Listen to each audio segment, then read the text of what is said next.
On today's show, Tesla begins solar tile reservations, Volkswagen trash talks Tesla's EV market dominance, and a pivotal electric vehicle goes up in flames. These stories and more coming up next. This is ecoTricity's brand new ecoTEC Roundup show, brought to you by New Zealand's only carbon zero certified renewable electricity company. 100% Kiwi and 49% community owned, we're serious about clean, green, renewable energy. Have you switched? Head to ecotricity.co.nz to join today. Hi there, I'm Nikki Gordon-Bloomfield, a professional musician turned electric vehicle crusader, and I'm here to bring Kiwis a weekly roundup of the biggest news stories around the world in relation to cleaner, greener transport. As always, thanks for joining us. A little controversy broke this week when it became apparent that Tesla has been turning down the maximum charging power available to a small percentage of Tesla cars in order to ensure longer battery life and continued performance. The story broke last weekend when a customer, who uses supercharger and CHAdeMO DC quick charging sessions far more than most Tesla owners, noticed his car was no longer charging at the theoretical maximum power output for a Tesla supercharger. He contacted the company, which confirmed that in order to protect the battery packs of cars which have used supercharger stations a lot, and I do mean a lot, then the maximum current is turned down a little, adding about 5 minutes to the overall charging time. The reason? To protect the car's battery pack. Again, I made a video about this during the week, so if you're interested, follow a link in the show notes to watch it at the end of this one. But honestly, it does feel a little bit like a storm in a teacup. On this show, I've covered everything from autonomous cars to electric airplanes, but I don't think I've ever covered a fully autonomous electric cargo ship. Until today, that is. That's because this week we heard about the Norwegian Forum for Autonomous Ships, a partnership between the Norwegian Maritime Authority and the Norwegian Coastal Administration. And next year, it will allow a fully autonomous electric cargo ship to transport cargo across the nation's various fjords. The idea? To dramatically reduce the carbon footprint of current transportation solutions, many cargo trucks, which have to travel hundreds of kilometres by land between major cities on opposite sides of the same fjord, reducing pollution, noise and congestion in the process. Development on the concept ship in the video here, developed by maritime engineering firm Kongsberg and Yara International, is already underway. So here's to a successful launch next year. It was only last October that Tesla unveiled its all-new solar roof energy products, but already there's a lot of hype about the stealth integrated solar technology that Tesla wants to revolutionize the world with. And on Wednesday this week, Tesla opened the official order books for solar roofs made of its black, smooth and textured tiles, placing customers on a wait list similar to the Tesla Model 3 in exchange for a cool $1,000 deposit. Tesla says it will begin installing the first solar roofs on customers' homes this summer and estimates after energy saving have been accounted for, customers will be paying around $22 per square foot of roof. As usual, US customers will get first dibs on the product, with other countries to follow this year. So if you want a solar roof made by Tesla, you should probably head to Tesla's special website to find out more. Although I really can't say when it's going to be here for Kiwi customers. This next story will excite you if you're a fan of two wheels, specifically iconic motorcycle brand Harley-Davidson, which announced on Thursday this week its intent to bring some form of electric motorcycle to market in the not-too-distant future. Details are still a little sparse, but after its live-wire electric prototype was so well received by fans, the company says it's hard at work to make an electric motorcycle that looks and sounds just as different to other electric motorcycles as its gasoline motorcycles do to other motorbikes. Work is said to be progressing well, and a launch is expected sometime in the not-too-distant future, although exactly when, we don't know. This week, Tesla pushed another update to the Tesla Model S and Model X cars fitted with autopilot hardware, removing the previous speed restriction attached to auto steer and making it possible for auto steer to operate at speeds of up to and including 90 miles per hour. That's 145 kph.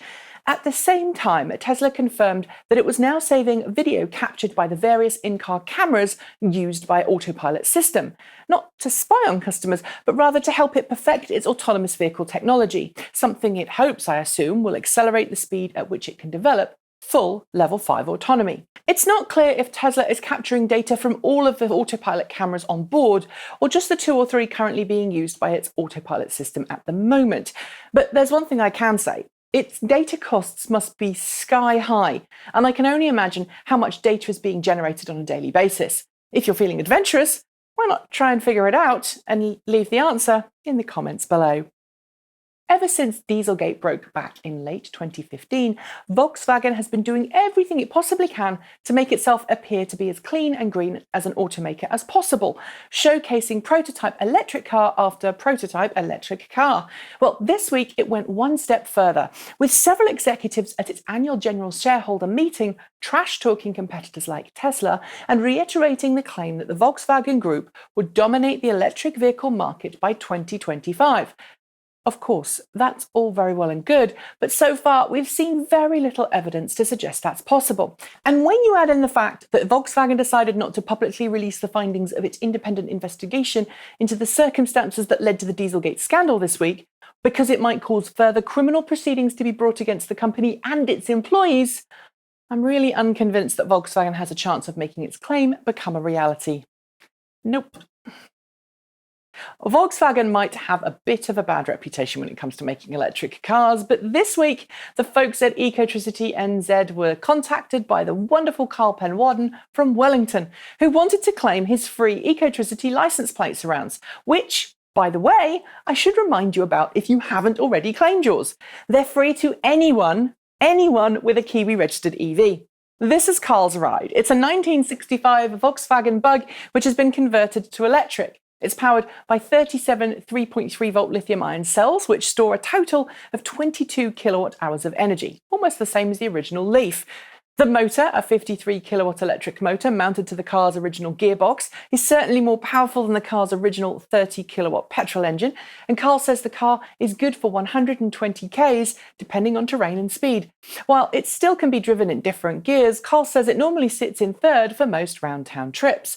And if you still want one of those license plate surrounds, don't forget to send us your make, model, year and rego to bring.change@ecotecity.co.nz. Do it now. Here's one for you. How much of a premium would you be willing to pay for a car with full autonomous capabilities? $1,000? $2,000? $10,000? Well, according to an article in the May edition of Transportation Research, American consumers are willing to pay between $5,100 and $7,300 Kiwi dollars premium over a standard vehicle for a car that's capable of partial autonomy, and the equivalent of $4,900 Kiwi dollars extra for a car that has full autonomy. As the folks at Electrek report, that's in line with the current pricing Tesla charges for turning on its advanced autopilot features on compatible Model S and Model S cars. Although, of course, Tesla's current fee is what is currently for partial driving technology. What's interesting, though, is that outside of the bell curve of average, some households said they pay upwards of 14,500 Kiwi dollars for full automation, while other households said they'd be able to not pay a premium at all, suggesting it should be included as standard on all new cars. So what do you think? Would you pay more for self-driving cars or not? Leave your thoughts in the comments below. For some time now, BMW has been slowly rolling out its Drive Now car sharing project across key cities around the world, gradually increasing the number of electric vehicles used to make it easy, simple and convenient to borrow a high-end electric car for whatever errands you need, if you live in a major city, that is. And this week, it announced an expansion to its Drive Now program by announcing a new fleet of 550 plug-in cars for a Hamburg-based Drive Now program in Germany. Due to come online by 2019, this new fleet of cars will be complemented by a total of 1,150 charging points, ensuring Drive Now customers don't suffer range anxiety or a flat battery pack. And finally, if you've been in the world of electric vehicles for any length of time, you'll know about the T0, a handmade high-performance electric sports car originally built by AC Propulsion. Made in extremely limited numbers, the T0 is credited as being the car which helped Tesla gain the necessary venture capital it needed to start work on the Tesla Roadster, since AC Propulsion loaned the fledgling company a lithium-ion version of the T0 for several months during its early days to entice investors in. Well, sadly, we heard this week that one of the two remaining T0s, which was owned by Gruber Power Services, a company that specializes in Tesla Roadster repair, was destroyed in a fire at the company's workshops, along with several Tesla Roadsters that were at the facility at the same time. The cause of the fire is allegedly one of the Tesla Roadsters there, which was undergoing a proprietary experimental procedure designed to, unbrick its lithium-ion battery pack. It's all really sad. And on that note, it's time for me to say goodbye. Don't forget to like, comment and subscribe. Tell your friends about the show. And if you've got some feedback, be sure to send it our way. In the meantime, enjoy your weekend, make sure you do something fun, and don't forget to help keep those wind turbines spinning by switching to New Zealand's only carbon zero certified renewable electricity company. Thanks for joining me as always. I'm Nikki Gordon-Bloomfield, and until next time, hug a tree. Bye.